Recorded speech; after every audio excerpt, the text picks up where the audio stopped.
Pakistan, where suicide attacks are on the rise, was the world's deadliest country for the press in 2010, with 8 journalists killed in connection with their work, a significant portion of the worldwide total of 44.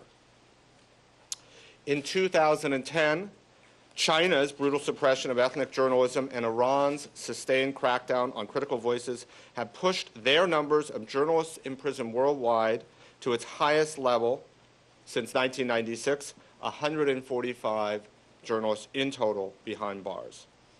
34 journalists imprisoned in each country, China and Iran. Those 2 countries make up nearly half of the worldwide total.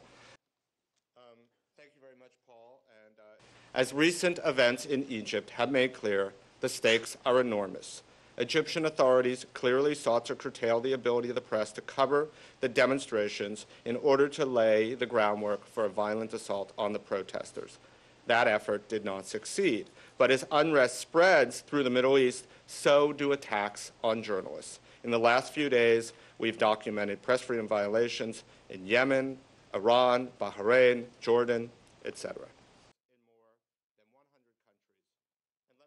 We've been making an effort to go through the cables as they're released and to see if any journalists are named in those cables, and if, as a result, they could be endangered. We did determine that that had occurred in a number of occasions. We did notify WikiLeaks, and those names were largely redacted.